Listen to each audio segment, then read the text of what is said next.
Today, I will do the present to you the fruit of our research, kill them all. DDoS protection total annihilation. First of all, now I'm working in NetSecGuard, a company. You can do any research you want. In here, we have many talented people. He is inspiring us. Make sure, let me have many creative ideas I can share today. I will show you how we try to bypass all the long solution, all the DDoS mitigation solution, and service provider. First of all, thank you for NetSecGuard first, because they sponsor us. So we organized Network Threat Information Sharing and Analysis Center, and we can come to here to share the information. Some information you will be interesting. Some information it is sensitive. First of all, here is our agenda. I will spend around 5 minutes to give the background and the motivation. After that, we're talking about the authentication in here, because all the authentication I'll be showing here is the most accurate and effective nowadays. If we can bypass it, that means we can hit the server directly. After that, we have the live demo. We show the evidence to your guys to prove that what we done. Little bit boring, huh? First of all, the attack size now is much more large because the internet coverage. Now, every guys, they will have the computer, but their security sensors still same. So the botnet, that means they can hack much more. We have much more zombie. The result is that attack size become much more large. Another one, the frequency of the attack. Actually, I will say the attacker, he only will attack you in your peak hour. Give you an example that happened in Hong Kong. One of the stock exchange, they are under DDoS attack. The result is that the whole Hong Kong stock market is stopped that date. Another one, the complexity of the attack, because the bandwidth attack is expensive. So the result is that they try to make the attack much more complex. Give example, I use the 10 gig attack to terminate some service, but now we just use maybe 2 megabits per second. The layer 7 attack, we already can do it. After that, the result is the cost is talking about USD 6 million per hour. So let me introduce the attack known today. First is a volume metric attack. Just use one sentence. They only focus the attack size. No matter is TCP, UDP, ICMP, what kind of the method, they only focus the size. Another one is a semantic attack. Maybe I use another terms, protocol-based, application-based. They are attacking the weakness of the protocol. Give an example, GetFUD, slowest attack. They are attacking the HTTP protocol and TCP protocol. Now, they are focused on the application level. Application level, that means maybe they are attacking the database, API. The last is the bandit attack. Bandit attack actually is the idea, use one DDoS attack to hide another DDoS attack. Give example. There are 30 gig of the same file is attacking you. In the same time, they will send the layer 7 attack. But this layer 7 attack may be just 1 megabit per second, but this complex attack will crash your server because they confuse you. All your focus is, the graph is all your level graph is the same file, something like that. But you misunderstand that because they use the application attack to attack you and crash you. First of all, we have the matrix in here to show you. The matrix is summarize the characteristic of the volumetric attack and semantic attack. The S-axis represent the attack complexity. The Y-axis is represent the attack size. In here, we see some mitigation we can use in here. All is the basic mitigation, but the most important aspect of the mitigation start with detection. So we can add this one, because if we cannot detect the attack, how will we mitigate it? And then we have the detection in here. The main thing, we can classify in 3 kinds. Rate measurement, baselining. There's a use the rate base and flow base. In here, they will show you the packet the level graph. Give example, the packet per second, bit per second, and what kind of the protocol they attack you. Another one is protocol sanity tracking and protocol behavior. Protocol sanity is the focus on to tracking the malformed protocol. Protocol behavior, this one is focused on the traffic utilization. Application log, actually maybe we'll give you some hints under DDoS attack. So if we combine all together, we will become the big data analysis. So this is our tools, kill them all. Actually, we have the 3 sessions. I will show you how we attack to bypass all the detection I showed you before. First of all, I will focus on the TCP option and HTTP option. At last, we're talking about the authentication bypass. Something we are doing automatically. Give example. We can we have the traffic pattern simulation, just like the traffic behind the policy. I will explain detail in later. Another one, we have the HTTP header simulation. So the result is that the attack traffic is same as the normal traffic. If you drop the attack traffic, that means you drop the normal traffic. So how we do it? First of all, we use the policy in here. The program we will use in the same connection. We will use the same user agent. When we send the attack out, just like the traffic behind the policy.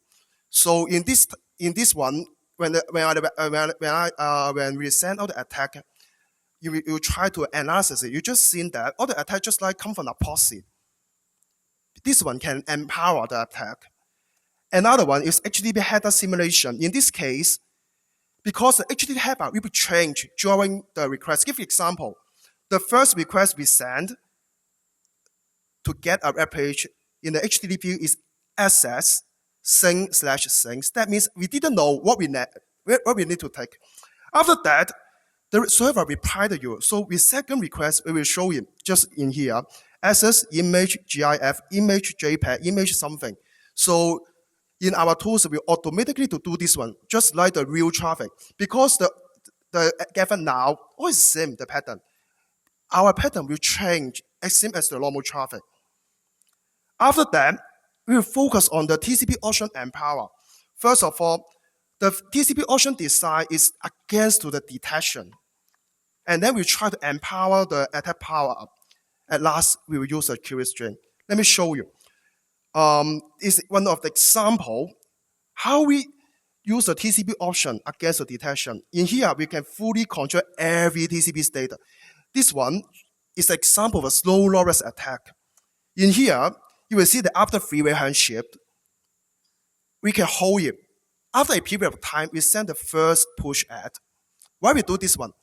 Because we can, after we hold a connection, that means we can know the limitation, the parameter, the detection they set it. After we send the first push ad, the ad is replied, we also will hold it again. Because this one just how we extend the TCP established status. Because if we try to extend this one, the attack power will be much more strong. Because how to say this one?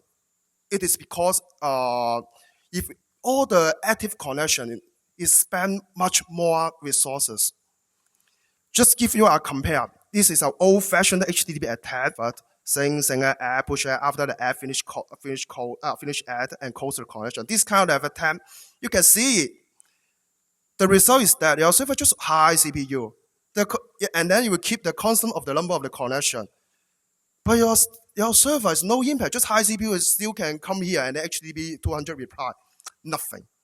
So how we do it? If we wish to attack, we need to do it like that. First of all, with three-way handshake, push ad the first request. After that, don't close the connection. We keep send the push ad. I mean the HTTP request. The result is that this time, the server with high memory they will not just the high CPU, because the one they crash your server is high memory for will not heavy CPU. Another thing is that because we try to keep the connection, so the connection will keep increasing. The result is that maybe after 5 seconds, 10 seconds, your server is HTTP 503 service unavailable. This one is never common. Another one we will do with force no cache. How we do it? Just easy. We just use the query string, a question mark. After the question mark, have the random call, because for the point of the view of your server or the load balance of the policy, this kind of the query string, they will think that it's a new request, so they will not cache you and then let you bypass. The result is that just the example I show you, I try to download a large PDF and then use the query string. The result is that your bandwidth will use up. After that, we will go through the source host verification one by one. All the application in here actually is the last, also is the death line that we can try to mitigate the attack. First, I'll show you the TCP sync authentication, the TCP reset. That one, they authenticate based on the favorite handshake, the TCP layer. First, we send the sync. He will not let you pass. He will intercept you. After that, we reply the sync add. He will reset to you. This one is the mitigation device. We try to active close you. Reset is different to finish add. Reset, that means I think that the connection have problem, I will terminate it. After that, when we retry the sync, we will pass it. So that is the TCP sync. Another one I want to show is TCP out of sync. This one, they will need to be tricky. When I send a sync, here we put the sync add. The sequence number is wrong. What will happen if the sequence number is wrong? This time the client will reset the connection. After that, if he see you, the source IP is same, you come again, he will think that, oh, you're the real IP, and then he will let you pass. So what is the difference between the TCP reset and TCP out of sync? Actually, when we handle the DDoS attack or the sync fuck, what really happened? We send the sync add, and then we will send the reset because we use the spoof IP. What's mean by the spoof IP?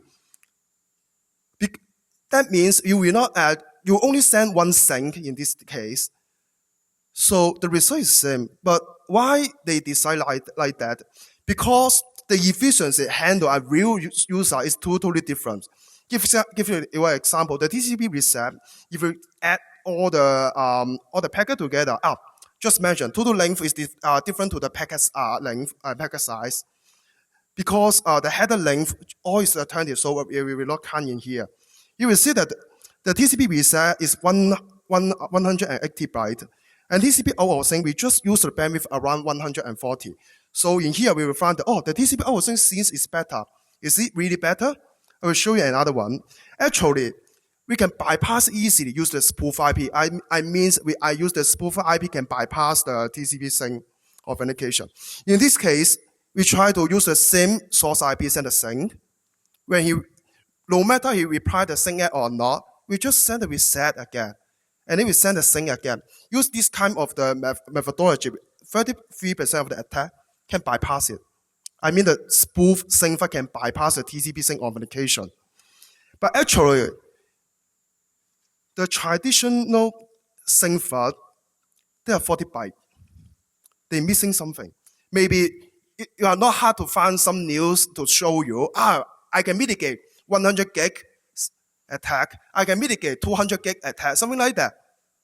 Because they haven't shown you this, some secret. Because if the TCP sync is 40 bytes, we can drop it by the ISP directly.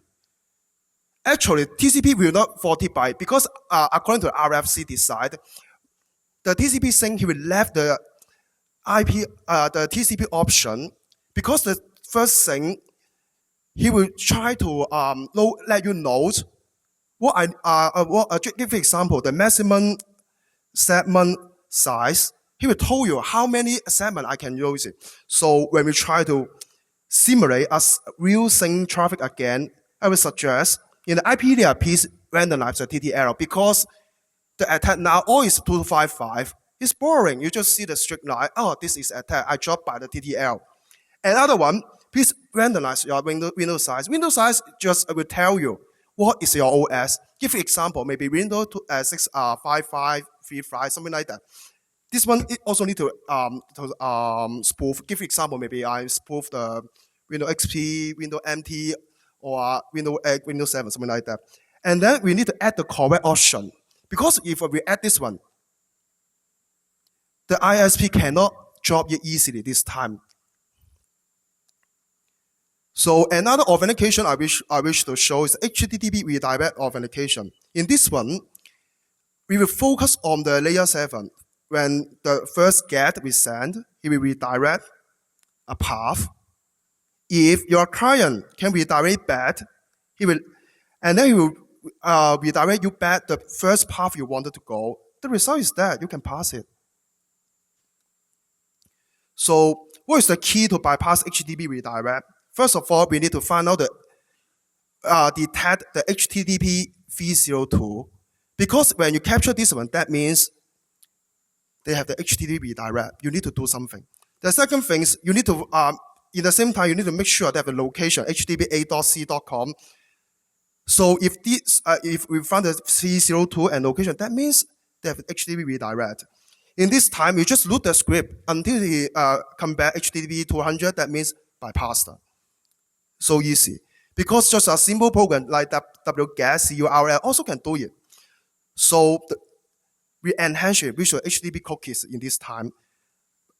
This time, not just redirect, we add the cookies. If the client, he can add the cookie and reply it back. He will redirect you back to the page you want to go. The result is that this time you can pass it and whitelist you. So what is the key to bypass the cookies? First of all, we need to detect set cookies. The keyword is if they have the set cookies, that means they have offense code. You just you need to copy it. Another thing you need to make sure is the expire. Because the expire, it is the sense to tell you how to set the re-authentication. Because now the authentication, he will use time-based or traffic-based. Give an example. Maybe you authenticate it. After 5 minutes, you need to authenticate again. So this time, we told you the threshold you need to set. So, but sometimes, if you in the third HTTP redirect request, you saw this one, offense code deleted, that means backlog. Why? Because that means every time you change the cookies. So you need to do the authentication every time. We also have the enhanced one. The HTTP cookies use the header token. In this case, you will see that he will use a HTTP header. It's not common. This time they use HTTP header. Maybe in our case we use x-header colon something. Other things it seems as the cookies authentication. So. But this one have the problem, the policy dependency behavior. Why we have this problem? Because if you wanted to develop the header token, that means you need to use the API, address, and XHR tool. But the problem is that this kind of the technique till now is not comparable to all of the browser. The result is the render cannot fully use all the function. So we just simulate the traffic flow, we can bypass it. And then we have the JavaScript offense. Actually, this one is most challenging now. Again, we send a GET. I will give you a hint. He will give you a JavaScript. And then he will ask you to calculate something this time. If you can calculate and post the result, he will redirect you back to the index page. So he will whitelist you and you can pass it. The key to bypass the JavaScript is that, first of all, JavaScript is client-side program. What does it mean by client-side program? That means you just open your Wireshark, HTTP watch, you can find the path and download it.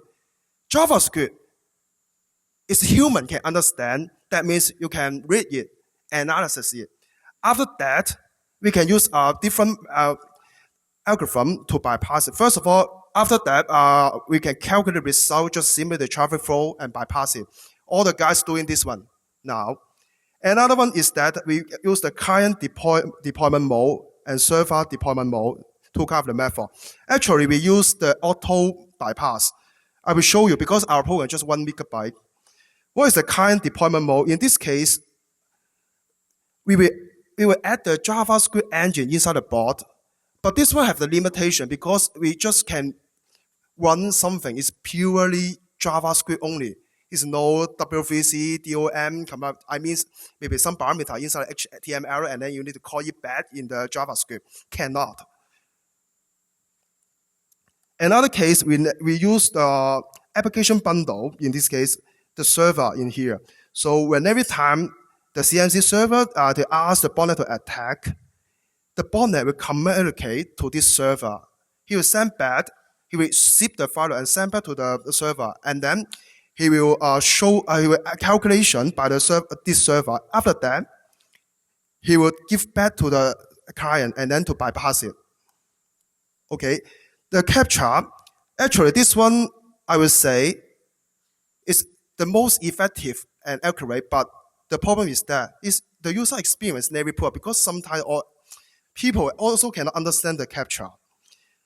Again, just same as the JavaScript authentication. This one, he will use the, after you fill in something and post it, and then we redirect back, and then you can pass it. So, what is the key to bypass the captcha?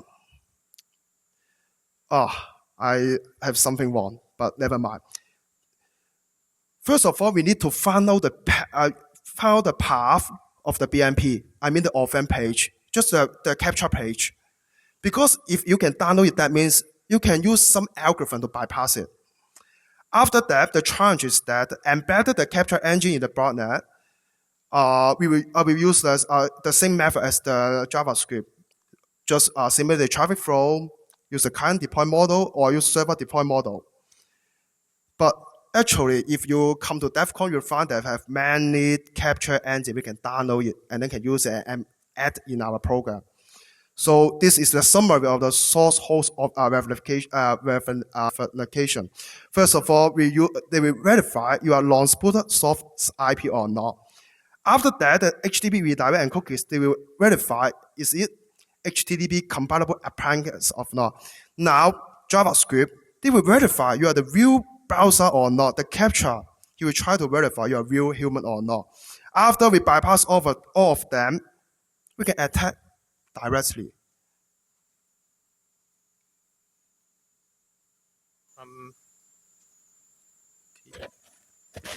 So Tony bring out a very important points that in today's detection and mitigation techniques, we have to rely on the source host verification. And once we can bypass these verification, we can get to the back end directly, and the attack are all to the back end.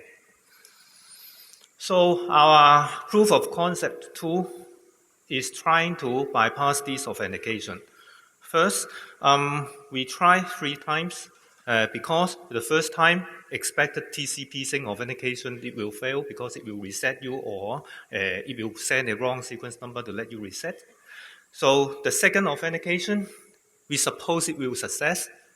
And the third authentication, we are just for sure, make sure it is correctly put our IP into the whitelist, for example. And also, to make the attack or the authentication more like a real user, we will have a true TCP/IP behavior handled by the operating system TCP/IP stack directly.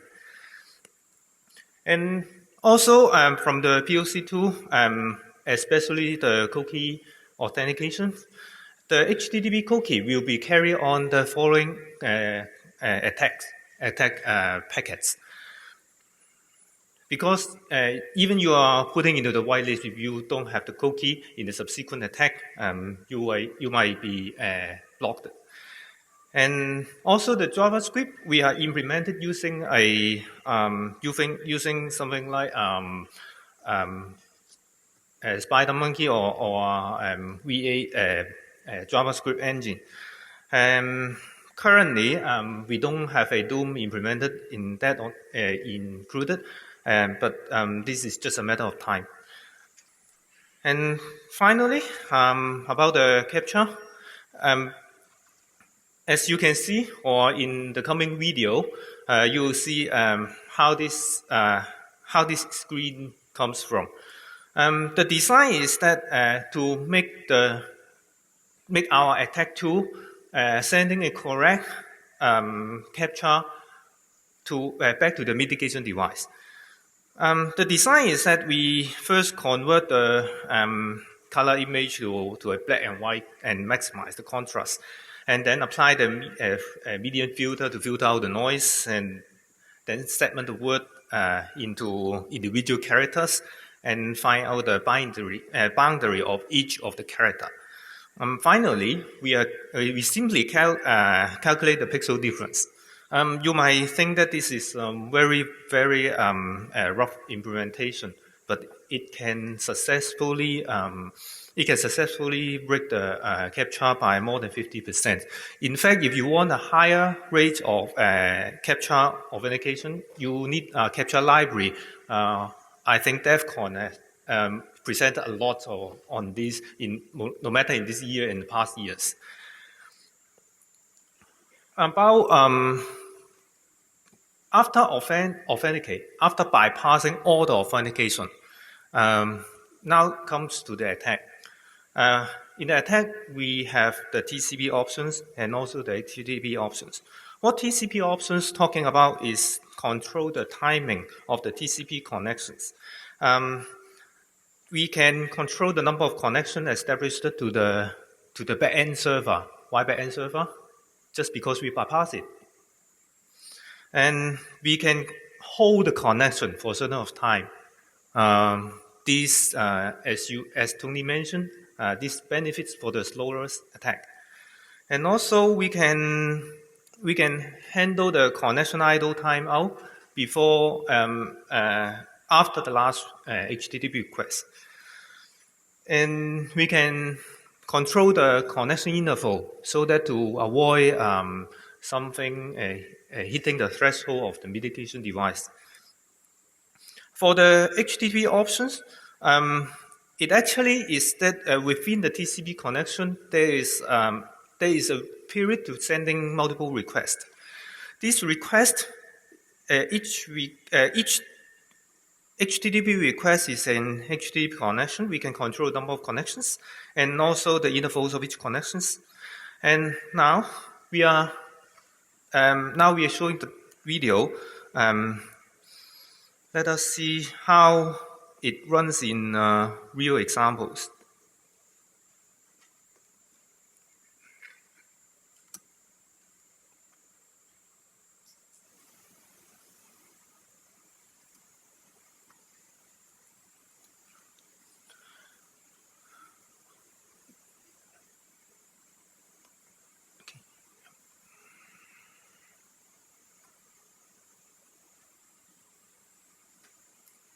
First of all, we look at HTTP redirect.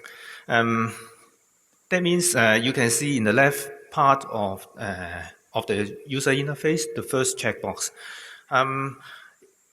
From our testing, the left side is the client side. As you can see, the client launched our QDemo tool.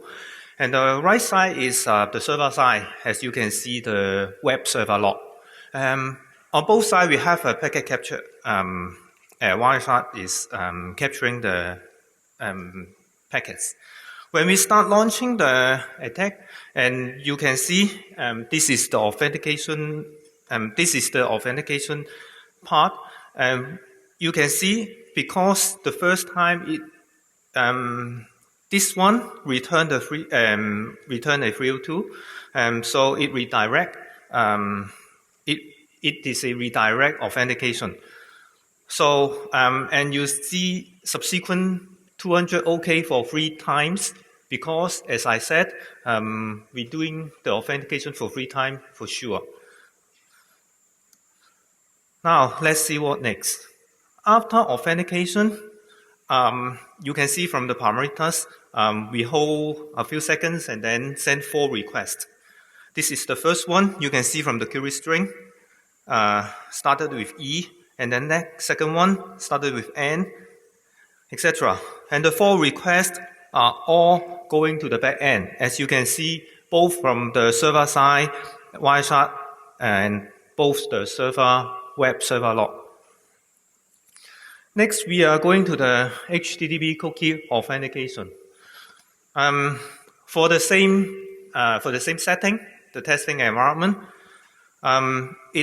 you can also see the redirection because it requires you to send back the cookie.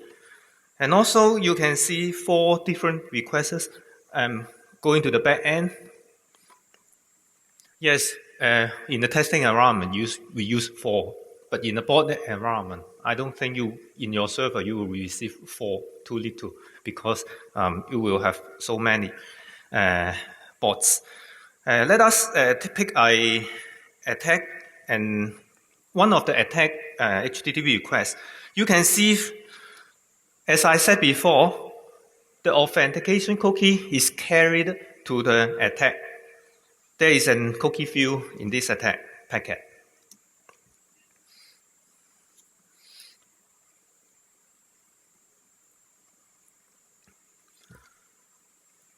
Now goes to the JavaScript authentication.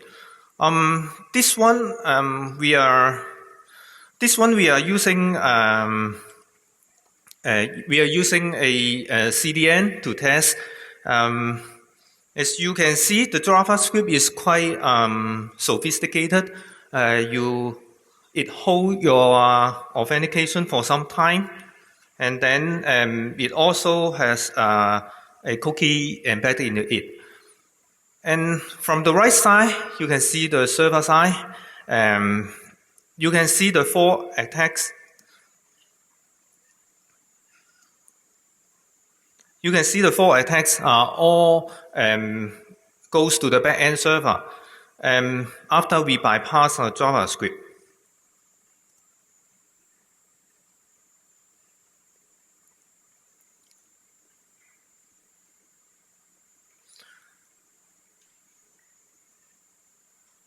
Let us take a look at this one. And as you can see, even if this is JavaScript, it also has a cookie field there. And the cookie clearance means that we are successfully bypassing the JavaScript. And lastly, we are showing about the captcha authentication. This one with the same, and you can see from the authentication phase, the mitigation device has the captcha image, the bitmap sent back, and then we have the 4 subsequent attack goes to the back end. And we are interested in whether it is really bypassing a correct captcha image. So we pick up a packet about the after we recognize the bitmap and send it out, and you can see this is a WMGK which match the original bitmap.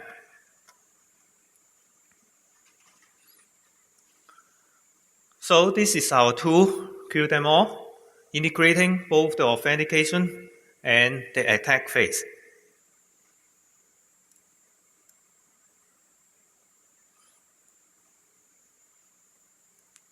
As you can see from the video, our tools simulate the true TCP/IP behavior through the OS TCP/IP stack, and we have a believable HTTP header so that no matter it is a mitigation device or a cloud CDN environment, it believes our HTTP headers are true. And also we have embedded JavaScript engine so that it will not it is not bulky, it is lightweighted. And also we have our OCaptcha solving capability. And to maximize the successful rate, we randomize the payload, including HTTP headers such as user agents, and also tunable post-authentication timing and traffic models. In conclusion, all these settings making it indistinguishable from human. How indistinguishable it is? You can see. We can from our testing, the date of our testing, you can see from the slide. We try for, this is the CDN, we tried for 11 times, each time we have 4 requests. So you can see 44 requests. And from what the CDN portal, we can see that all are regular traffic. No bots, no threats. 44 is a small number. In real life, you will receive 44 million. So it comes to testing environment. For the device, that means for the four authentication, some are doing on the device, some are doing on the CDN. This is the setting that against the device and against the cloud, we put the server behind the mitigation device and the client side on the other side of the internet. This is the result and summary, and I'm not intended to talk about here, but you can see we do a lot of testing to make sure it is all bypassed and the attacks are successful. These are all as well. These are the 2 secure CDNs. So it comes to the end of our presentation, and you can check out our new version of tools here. Thank you.